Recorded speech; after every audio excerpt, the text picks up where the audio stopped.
أعوذ بالله من الشيطان الرجيم. بسم الله الرحمن الرحيم. يا بني إسرائيل اذكروا نعمتي التي أنعمت عليكم وأوفوا بعهدي أوف بعهدكم وإياي فارهبون. وآمنوا بما أنزلت مصدقا لما معكم ولا تكونوا أول كافر به ولا تشتروا بآياتي ثمنا قليلا وإياي فارهبون. صدق اللہ العظیم. الحمدللہ ہمارا سورہ بقرہ کا یہ ایک دوسرا رکوع شروع ہو. سورہ بقرہ کا یہ ایک پانچواں مضمون الحمدللہ ہمارا شروع ہو رہا ہے. ایک بڑی اہم بات میں یہاں بتانا چاہتا ہوں آپ حضرات کو. آپ کو یہاں پر سورہ بنی اسرائیل جو میں ہائی لائٹ کر رہا ہوں، سورہ بقرہ کے اندر یا بنی اسرائیل نظر آ رہا ہے. یہ آیت نمبر 40 ہے. یہاں سے یہ یا بنی اسرائیل کا ایک قومہ شروع ہوتا ہے. قومہ سمجھتے ہیں نا، جو ہم پڑھ رہے ہوتے ہیں تو درمیان میں تحریر کے درمیان ایک قومہ آتا ہے، اس کے اندر ایک الگ سے ایک مضمون ہوتا ہے. تو یہ بنی اسرائیل کے حوالے سے یہ یہاں سے سورہ بقرہ کے اندر مسئلہ چل گیا تھا، وَدَّ كَثِيرٌ مِّنْ أَهْلِ الْكِتَابِ، اور یہ صفحہ نمبر 20. صفحہ نمبر 20 میں سورہ یا بنی اسرائیل آپ کو لکھا ہوا آ رہا ہے. تو یا بنی اسرائیل اذکروا نعمتی التی، یہ جو یہ لکھا ہوا آ رہا ہے، تو یا بنی اسرائیل یہاں سے یہ صفحہ نمبر 20 پہ ہے سورہ بقرہ کا، اور یہاں پر یا بنی اسرائیل جو آج کا ہمارا سبق شروع ہو رہا ہے. تو یہاں مکمل بنی اسرائیل کا ذکر ہے. اللہ تعالیٰ مکمل بنی اسرائیل کا ذکر فرما رہے ہیں، اور مکمل بنی اسرائیل کا اللہ رب العزت نے تعارف کروایا ہے، اور بنی اسرائیل کے معاملات اور بنی اسرائیل کی بیماریاں، بنی اسرائیل سے شکوے، بنی اسرائیل سے شکایتیں، جو چیزیں ہیں وہ ساری اللہ رب العزت نے ذکر فرمائی ہے بنی اسرائیل کے متعلق. تو یہاں تک بات میں سمجھانا چاہتا تھا بنی اسرائیل کے متعلق. تو یہ بات ہوگی ہماری. اب ہم یہ پانچواں مضمون بنی اسرائیل کے متعلق اس رکوع کے اندر 8 اوامر اور 4 نواہی تھے جو میں کل ذکر کر چکا ہوں. آج ہم ان 8 اوامر اور 4 نواہی کو دیکھیں گے کہ یہ کیا کیا ہے. سب سے پہلا حکم، یا بنی اسرائیل اذکروا نعمتی التی انعمت علیکم واوفوا بعہدی اوف بعہدکم وایای فارہبون. ہم اس کا ترجمہ کل دیکھ چکے ہیں، بات کو ہم سمجھ چکے ہیں. تو یا بنی اسرائیل، اے بنی اسرائیل، اذکروا نعمتی، یاد کرو میری نعمتوں کو، انعمت علیکم، وہ نعمتیں جو میں نے تمہارے اوپر نازل کی ہیں. میری ان نعمتوں کو یاد کرو جو میں نے تمہارے اوپر نازل کی ہیں. اللہ رب العزت نے بنی اسرائیل کا یہاں پر جو ذکر فرمایا تو اس میں سب سے پہلا حکم یہ دیا کہ میری نعمتوں کو ہمیشہ یاد رکھنا. کبھی کسی بھی موقع پہ پہنچ جاؤ تو میری نعمتوں کو کبھی بھولنا نہیں. یہ پہلا حکم ہے. جب بھی اللہ رب العزت کسی کو نعمت دیتے ہیں تو اللہ رب العزت یہ ذکر فرماتے ہیں قرآن مجید کے اندر کہ انسان عام طور پر نعمتوں کا ناشکر ہے، کہ انسان جو ہے وَكَانَ الْإِنسَانُ كَفُورًا، انسان ناشکرا ہے. یہ انسان کا مزاج ہے. اللہ تعالیٰ نے بنی اسرائیل کا اتنا طویل ذکر فرمایا، اس کی بہت سی وجوہات روایات میں آئی ہیں. اس لیے کہ بنی اسرائیل عام طور پر ویسی ہی قوم گزری ہے جیسے مسلمانوں کی قوم ہے. جیسے ہم لوگ ہیں ویسے ہی یہ قوم ہے. جیسے اس قوم کے اوپر اللہ رب العزت کی نعمتوں کی بھرمار تھی، اس طرح امت محمدیہ صلی اللہ علیہ وسلم کے اوپر بھی نعمتوں کی بھرمار ہے. جیسے بنی اسرائیل کو اللہ رب العزت نے کتاب دی، ایسے ہی اللہ رب العزت نے امت محمدیہ صلی اللہ علیہ وسلم کو کتاب دی.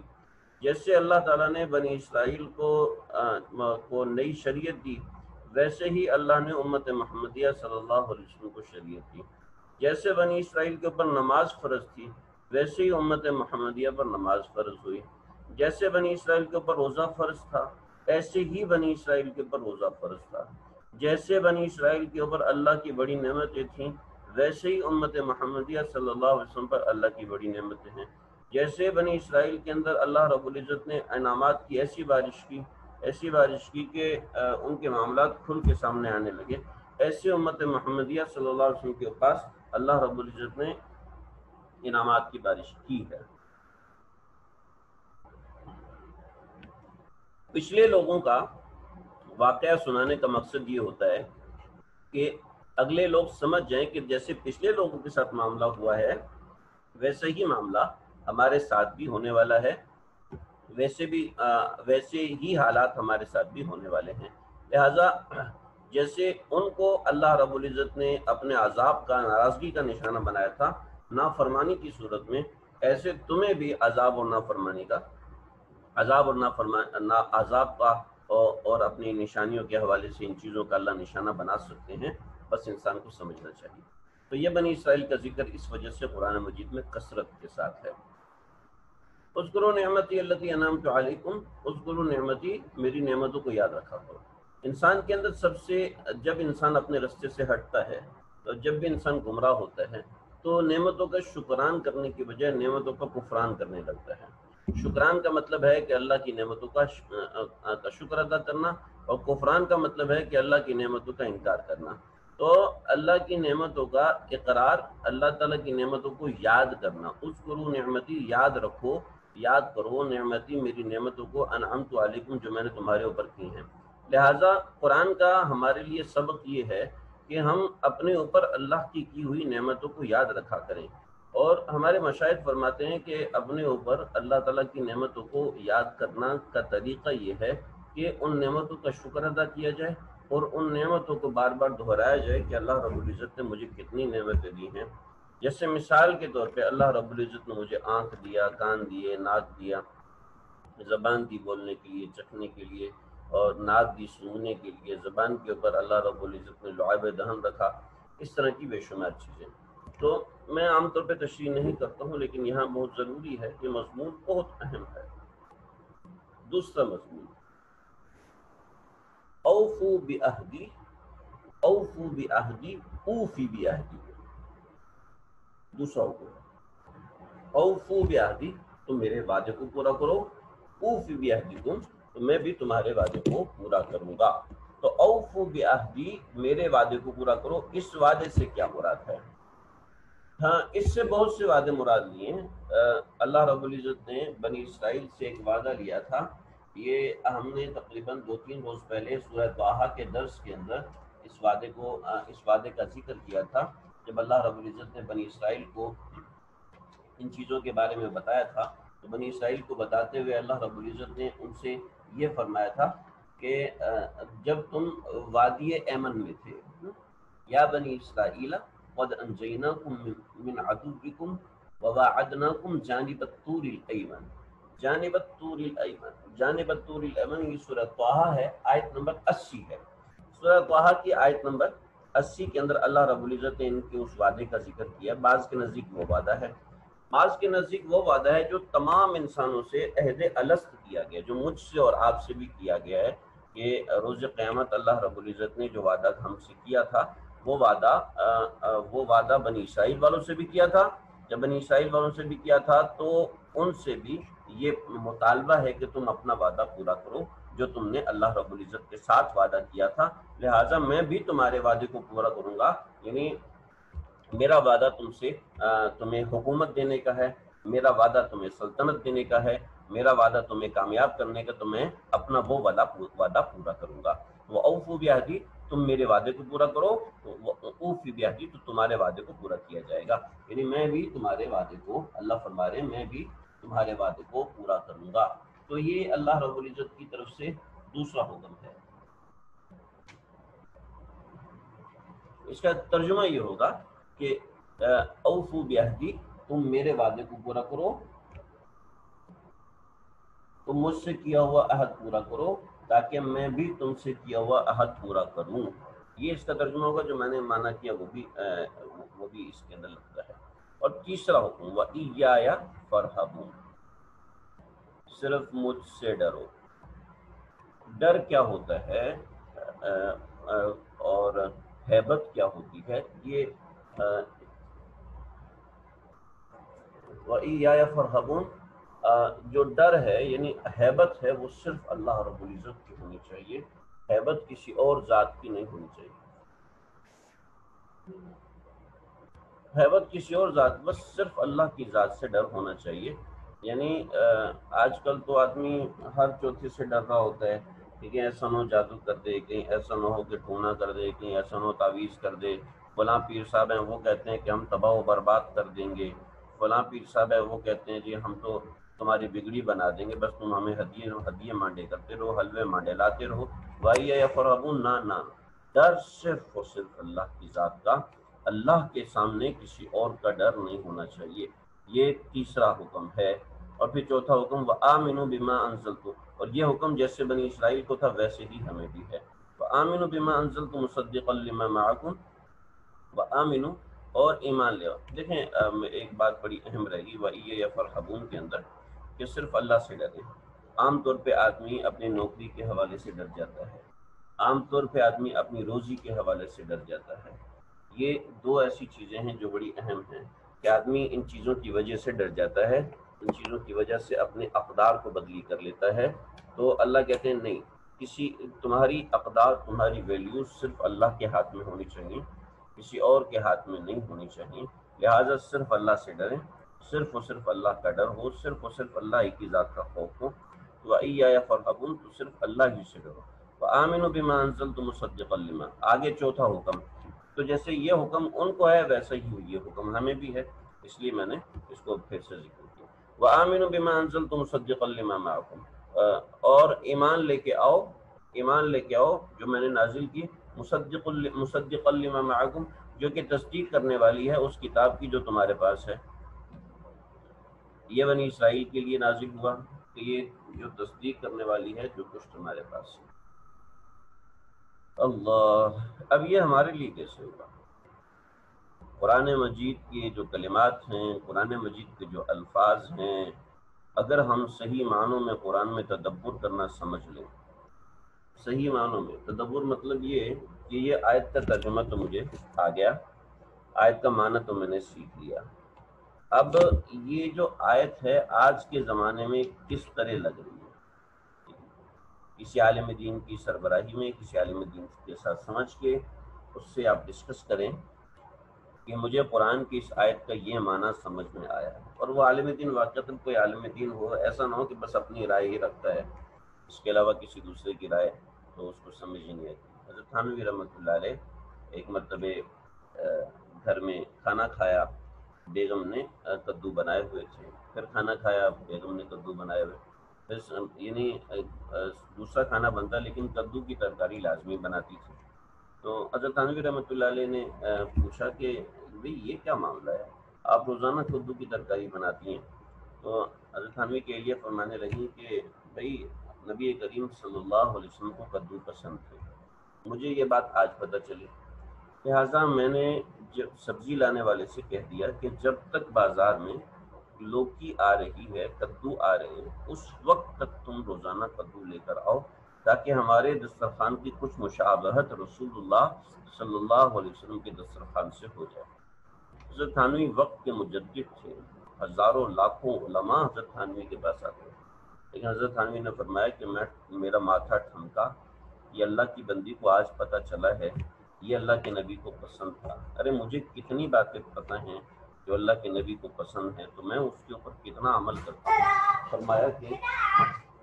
فرمایا کہ میں 3 روز تک اپنے اوپر غور کرتا رہا، 3 روز تک دیکھتا رہا اپنے اعمال کو، معاملات کو، کہ میرے یہ اعمال سنت کے مطابق ہیں، رسول اللہ صلی اللہ علیہ وسلم کے پسندیدہ ہیں یا نہیں ہیں، اگر تو پسندیدہ ہیں پھر تو میں اپنی اعمال کو جاری رکھوں گا، ورنہ بقیہ تمام معمولات کو ملتوی کر دیا، تمام معمولات چھوڑ دیے اور اپنے اعمال پہ غور کیا۔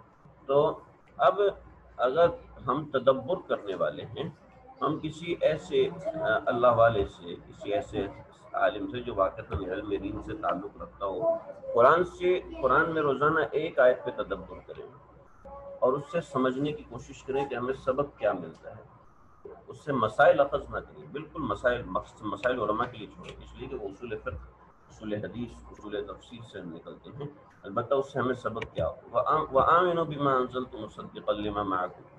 چلیں یہ آپ کا سبق ہوا، میں اس کے اندر آپ کو بتانے والا تھا۔ اب دیکھتے ہیں کہ آپ اس میں وآمنوا بما انزلت مصدقا لما معکم اس میں تدبر کریں کہ آیت کا یہ والا جو حصہ ہے، یہ آیت کا یہ والا حصہ، اس سے ہمیں، یہ تو بنی اسرائیل کے لیے خاص ہے نا، کہ جو تصدیق کرنے والی، قرآن تورات کی تصدیق کرنے والی، تو یہ ہمارے لیے کیسے ہے، ذرا اس کے اوپر آپ سوچیں سمجھیں اور پھر مجھے کل سے پہلے بتائیے، انشاءاللہ آپ کو مزہ آئے گا۔ قرآن میں تدبر کریں، ہم ادھر ادھر کی باتیں کہانیاں تو سوچتے رہتے ہیں نا کہ اس نے ایسا کیا، اس نے ایسا کیا، تو کیوں کیا اور کیا کس وجہ سے کیا۔ اب یہاں پہ ذرا تدبر کر کے دیکھیں کہ قرآن پہ تدبر کرنے سے ہمیں کیا حاصل ہوتا ہے۔ تو یہ چار احکامات ہو گئے، یہ چار احکامات کی بات سمجھ میں آ گئی۔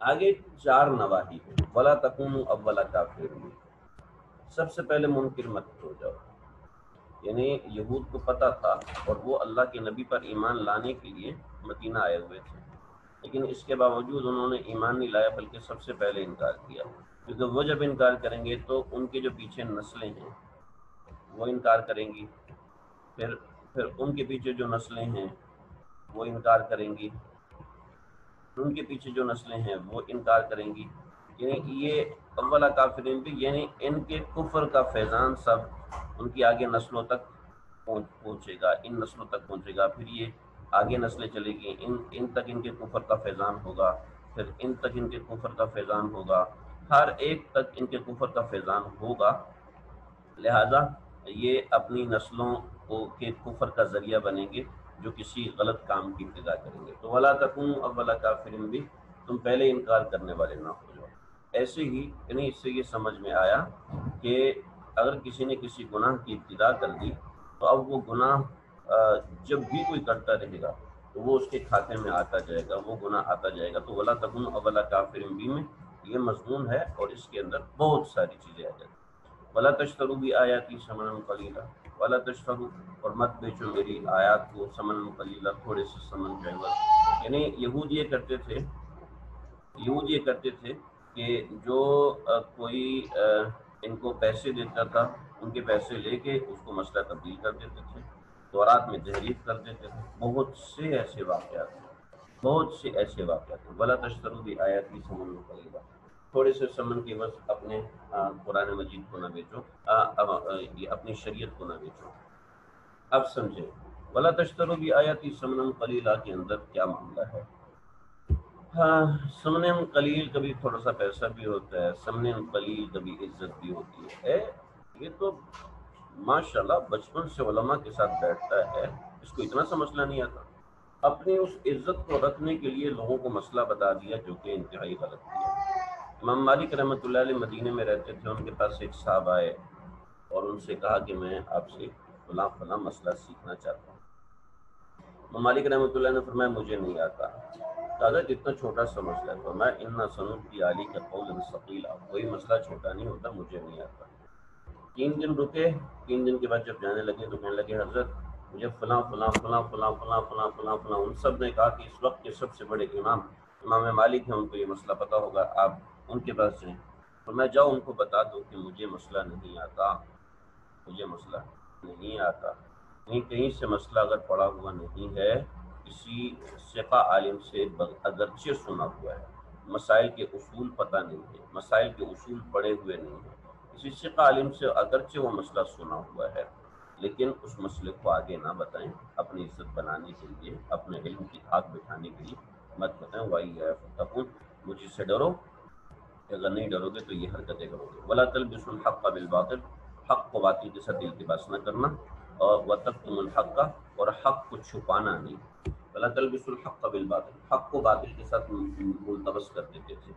ملتبس کرنا یعنی حق کو باطل کے ساتھ آپس میں ملا دینا، حق اور باطل کو آپس میں جوڑ دیتے تھے تاکہ سامنے والے کو سمجھ میں نہ آئے۔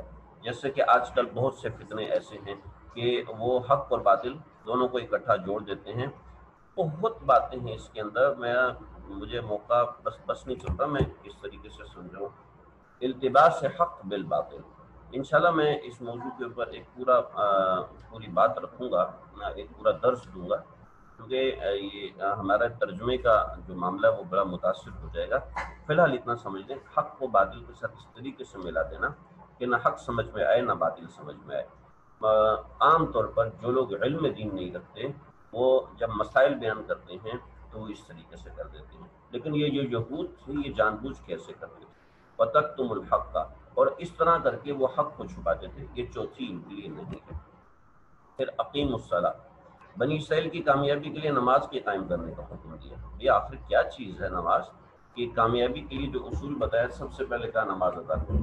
ایسے ہی جو کوئی حکمران بنے تو حکمران بننے کے بعد سب سے پہلے اس کو اصول بتایا کہ تم حکمران کی سب سے پہلی ذمہ داری اقام الصلاۃ ہے۔ حکمران کی سب سے پہلی ذمہ داری نماز کا قیام ہے۔ یہاں تو حکومت کی سب سے پہلی ذمہ داری، حکمران سب سے پہلی ذمہ داری اپنی حکومت کو سیٹ کرنا سمجھتے ہیں، لیکن عام طور پہ سارے لوگ اس سے صرف حکمران لیتے ہیں جو ملک کے حکمران ہوتے ہیں، حالانکہ اس سے گھر کا حکمران بھی مراد ہے۔ وآتوا الزکوٰۃ، اور نماز اور زکوٰۃ ادا کرو۔ موضوع ہے بڑا طویل ہے۔ وارکعوا مع الراکعین، اور جماعت کے ساتھ نماز پڑھنے کی تعلیم ہے۔ اتأمرون الناس بالبر وتنسون انفسکم وانتم تتلون الکتاب، کیا تم لوگوں کو اتأمرون الناس بالبر، کیا تم لوگوں کو نیکی کا حکم کرتے ہو، وتنسون انفسکم، اپنے آپ کو بھول جاتے ہو۔